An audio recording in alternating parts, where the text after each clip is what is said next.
ছাত্র সংসদের নির্বাচন কবে হবে না হবে এটা ভিসি কেন ডিসাইড করে? ঐতিহাসিকভাবে ডাকসু ফাংশনাল কোনো রোল প্লে করতে পারে না, বরং অনেক বেশি আন্দোলনের প্ল্যাটফর্ম হিসেবে রোল প্লে করছে। একটা প্রধান দাবি হচ্ছে যে ডাকসু মেয়াদ বিলুপ্ত হওয়ার ৪৫ দিনের মধ্যে আপনার পরবর্তী ডাকসু তফসিল ঘোষণা করাকে ডাকসুর গঠনতন্ত্রে বিধান হিসেবে অন্তর্ভুক্ত করতে হবে।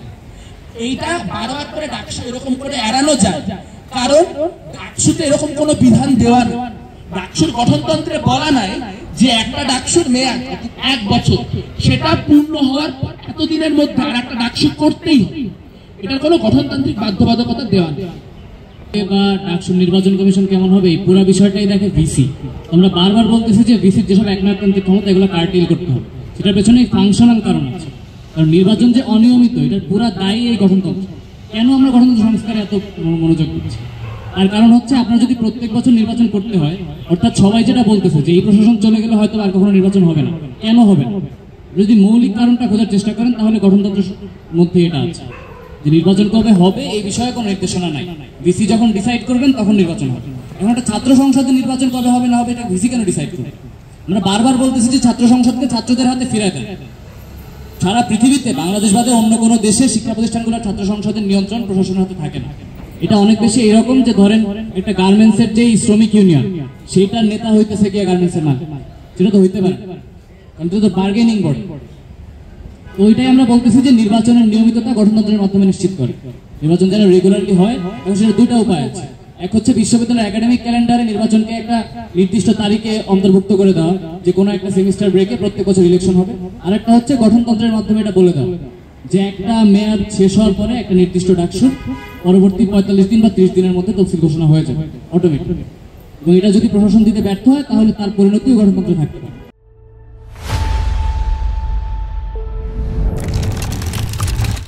ডাকসু এখন অব্দি যে প্রক্রিয়ায় হয়েছে বা যে গঠনতন্ত্র মতে ডাকসু ফাংশন করে, যদি এরকমই থাকে তাহলে সুযোগ খুবই কম। কারণ ডাকসুতে আপনি যদি একটা সিদ্ধান্ত গ্রহণ করতে চান, সেই সিদ্ধান্ত গ্রহণের অনুমোদনও ভিসির হাত থেকে আসতে হয়।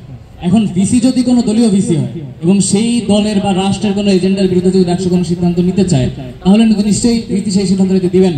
কিন্তু যদি ডাকসুকে একটা স্বাধীন ফাংশনিং বডিতে রূপান্তর করা যায় এবং এটা গণতন্ত্রে নিশ্চিত করা যায়, তাহলে অবশ্যই আধিপত্যবাদ রুখে দেওয়া সম্ভব।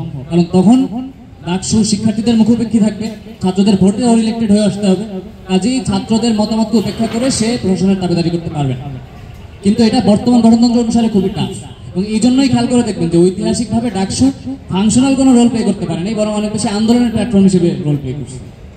যদি ফাংশনাল রোল প্লে করতে হয় এবং ডাকসুকে প্রশাসন সহ রাষ্ট্রের বিভিন্ন প্ল্যাটফর্মে একটা ফাংশনাল ভয়েস হিসেবে আপনি রেকগনাইজড হইতে দেখতে চান, সেই ক্ষেত্রে ডাকসুর গঠনতন্ত্রে ডাকসুকে স্বাধীনতা দিতে হবে। ডাকসুর যে এজেন্ডা সেট করা, অর্থাৎ ডাকসু কোন কোন বিষয় নিয়ে মিটিং করতে পারবে, এই সিদ্ধান্ত এতদিন পর্যন্ত সম্পূর্ণভাবে ছিল ডাকসুর সভাপতি অর্থাৎ ভিসির হাতে। এইবার তারা যেটা করেছেন, তারা এবার ভিসি থেকে সরিয়ে এটিকে সিনেট সিন্ডিকেটের হাতে নিয়ে গেছে। তাহলে আপনি খেয়াল করে দেখেন যে সিন্ডিকেটে যদি একটা ডাকসুর কোনো একটা মানে ছাত্রদের কোনো একটা ইস্যু, সেই বিষয়ে মনে করেন ডাকসু একটা অবস্থান নিয়ে, মনে করেন আজকে এখানে এই বিশ্ববিদ্যালয়ে একটা ডাকসু আছে, সেখানে ডাকসুতে ছাত্রদের প্রতিনিধিরা নির্বাচিত হয়েছে, সেখানে আজকের বাংলাদেশে একটা গণ আন্দোলন শুরু হলো, ঢাকা বিশ্ববিদ্যালয়ের শিক্ষার্থীরা সেই গণ আন্দোলনে নেমে পড়ল। এবার ডাকসু সিদ্ধান্ত নিতে চায় যে ডাকসু এই গণ আন্দোলনকে সমর্থন দিবে, তাহলে ডাকসু এটা মিটিং এ উঠাইতে হবে। কিন্তু মিটিং এর এজেন্ডা সেট করার অধিকার হয় ভিসির হাতে থাকতেছে, নইলে সিন্ডিকেটের হাতে চলে যাচ্ছে। তাহলে যারা নির্বাচিত প্রতিনিধি হিসেবে যাবেন তারা কিন্তু এজেন্ডা সেট করতে পারবে না। তাহলে আপনি যদি এজেন্ডা সেট করতে না পারেন, তাহলে আপনি ডাকসুর প্ল্যাটফর্মে কিভাবে করে ওই গণ আন্দোলনের পক্ষে একটা রায় নিয়ে আসবেন? কাজেই সংকটটা ঘুরে ফিরে সেই গঠনতান্ত্রিক ভায়োলেশনের মধ্যেই যায়। এবং আমরা গঠনতন্ত্রের কথা বারবার বলতেছি, কারণ গঠনতন্ত্র হচ্ছে সেই টুল, সেই যন্ত্র, যেই যন্ত্র দিয়ে একটা ভোট করানোর পরেও আসলে শিক্ষার্থীদের প্রতিনিধিদেরকেও একভাবে কুক্ষিগত করে রাষ্ট্র এবং বিভিন্ন রকম কাঠামোগত ক্ষমতার নিচে চাপা দিয়ে রেখে দেওয়া সম্ভব।